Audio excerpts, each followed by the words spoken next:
Take two. I just talked to myself for 10 fucking minutes.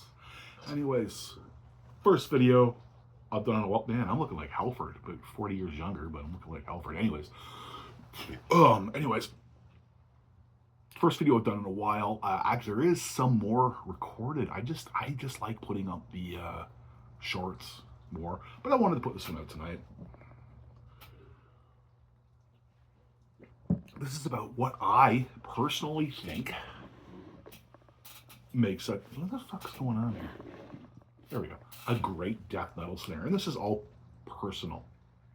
I'm not a journalist. I'm not an expert. I'm just a guy that has been around the scene for a long time. I'm still involved. I'm not really doing much vocally. I'm helping the odd band out here and there, doing some backups, but other than that, I'm not really doing much.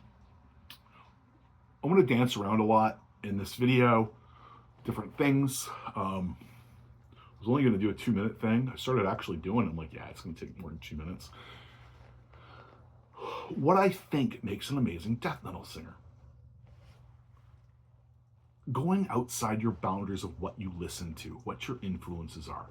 Now, let's say you're just getting into wanting to be a death metal singer. You want to fucking sing brutal shit. That's cool. Do that. But if you're just emulating every other band that your band sounds like, ain't gonna work, man. You gotta listen to other types of music and bring it in as an influence.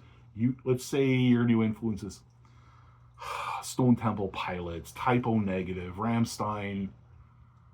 You're listening to this and you're putting it into your style, but you don't have to sound like those bands.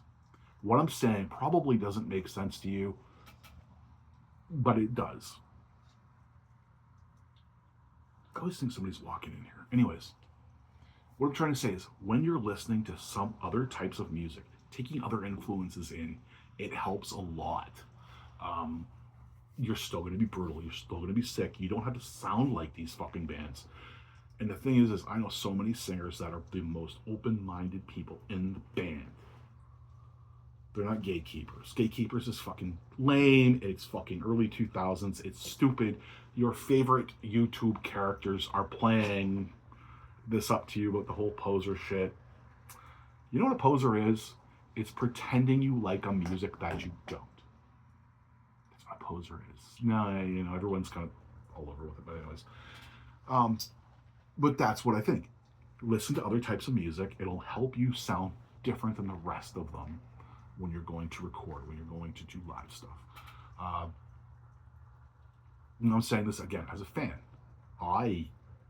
If I listed myself as, let's say there's a top 500 death metal singers of all time, I'm probably like 498, and I'm not being hard on myself. I was never the greatest.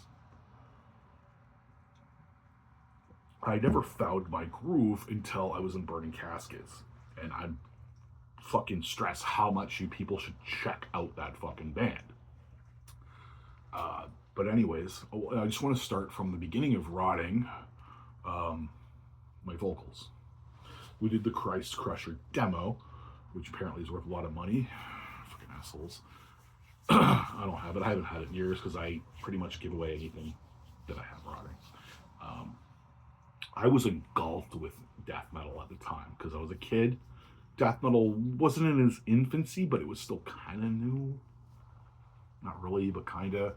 And I was listening to like Autopsy, Incantation, Obituary, Cannibal Corpse with Barnes, Deicide, Malevolent Creation, Grave, Autopsy, all these bands.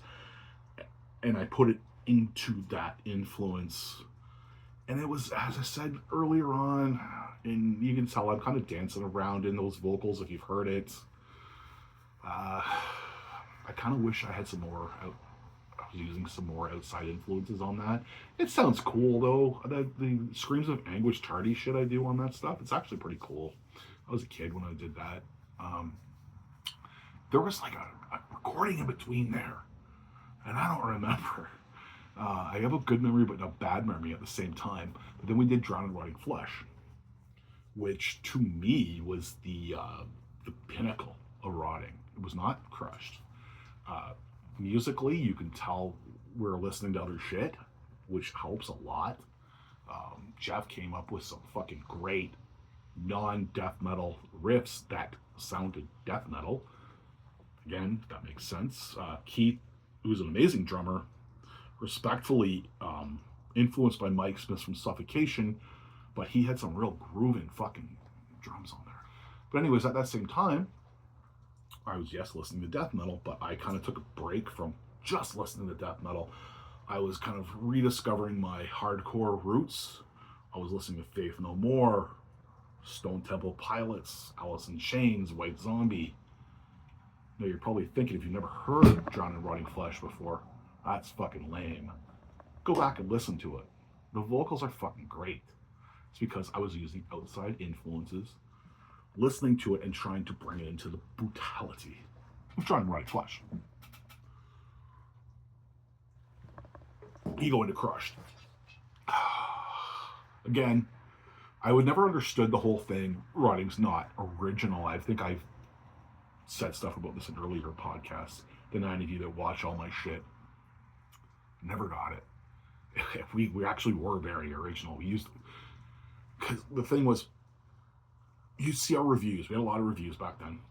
These guys sound like Tampa bands. They sound like New York bands. They sound like Swedish bands. They sound like German bands. Like everyone would be different. Yet we get reviews, so they're not original. I suck a dick, man. Lick my balls. You're fucking idiots. Even to this day, all these years later, fuck off. But anyways, my vocals are fucking horrible on that. And even to this day, I was trying to listen to it. They're not good. They're strained. It's because I was listening to other types of music at that time, but I was really kind of trying to emulate like Pyrexia and Suffocation and Baphomet and all this stuff. And it really sounds strained, and I'm trying to do something that I couldn't fucking do. Years later, I can do it probably better than all those bands, but that's a whole other fucking story. But anyways, yeah, so there you go. I was only really trying to emulate other death metal bands, and it didn't work. You go on to The Forgotten. There's only a couple songs recorded on that. The rest was demo. I fucking love the fucking vocals on that. At that time, I just discovered the love for like Nevermore, Manowar, Iced Earth. I started getting back into Iron Maiden. Now, am I melodic on that shit? Fuck no. But I think just trying to listen to other shit, not just death metal, and going to record, it helped me a lot. It's funny too, I know all the gatekeepers hate Aborted now. I guess they're deathcore. I haven't really heard it. At that time, it was after Engineering the Dead and a couple, like another album of theirs came out. I really listened to Aborted a lot, and you can kind of hear it in those recordings. But anyways, yelled through a cunt. So basically the whole moral of this is, I know I'm just kind of dancing around, listen to other types of music if you're going to be in we're just going to talk about brutal death metal. If you're going to be in a brutal death metal band, you're the singer, listen to other shit. It doesn't mean you're going to start rapping. It doesn't mean you're going to start singing like fucking Buddy from System of a Down or whatever. It's just going to help in the end to do it. Because if you're only going to listen what you'll play for, you're just going to sound like that. And I want to go back to, let's just say late 80s, early 90s death metal. Man, there was like, everybody had their own sound. Yes, there was bands fucking copying each other, even back then. You want to watch I think it's on YouTube. Liam Savage's channel actually has it. Richo Brunel, this is like early 90s, before Rotting was even a band. He's saying the scene's dying because everyone sounds the same. But anyways, couldn't go back. That's him. I didn't think so. I mean, we're all these years later, and the scene's actually probably, is it better? I don't know. Is it bigger? Yes. But anyways, it's not dead. Death metal will never die. But I'm going to go back to what I was saying. All the singers sounded different. Buddy from Nocturnus. You had the guy from Morgoth, David Vincent, Chris Barnes, Glenn Benton, John Tardy, Jorgen Sandstrom. Everybody had their own kind of sound. When I listen to newer death metal now, which I respectfully really love, I found a new love for new death metal a couple years ago, which I kind of lost 10 years ago. And I've said this in other podcasts before. I think that newer death metal is more practiced, more polished in a good way than ever right now. So there's no disrespect, but I find that a lot of the singers, there's like 4 different styles.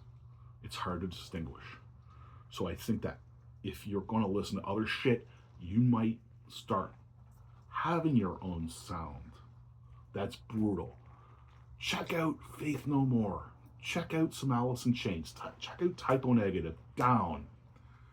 You don't have to sound like that, but fucking listen to it. And I think when you're trying to get sick and brutal, you're going to have a different sound.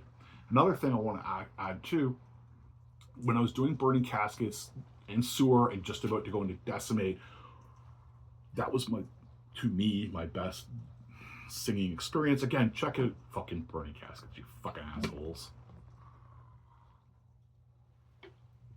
One of the things I would do is every Sunday I would go for 2 hours and practice.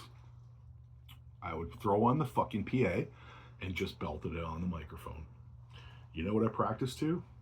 I would do Make Them Suffer, I Will Kill You by Cannibal Corpse, because it's fast and you're trying to pronunciate every word. And then I'd throw in some hardcore rap. Did I want to be a rapper? Do I want to sound like a rapper? No, I don't really like rap music. I like some gangster rap or gangsta, whatever you want to fucking call it. But in the end, what it is, it helps you with your breathing. Because almost every show in riding, I felt like I was going to pass out. Is it because I'm out of shape? Probably, or fat. That could be another reason. But I would go a whole song and not fucking breathe. Practicing the rap music actually helps you breathe. It doesn't make you fucking a poser or anything like that. It just helps you with your breathing and your pronunciation. And I also would practice the Alice in Chains. I love Alice in Chains. Do I want to play that type of music? No. But it actually helped me open my vocal cords up. Because just yelling just kills your vocal cords. When you're trying to do something melodic, kind of rock, it helps it. Opens it up. And one of the bad things when you're singing on stage, that drink water, bring up milk, no pop, no beer on stage. It's not good. Anyways, if you made it to the end, thank you. You fucking rule. The 20th anniversary for Catacombs is coming up. We're going to do some fun stuff this spring. Fuck religion. Fuck politics. Hail the dark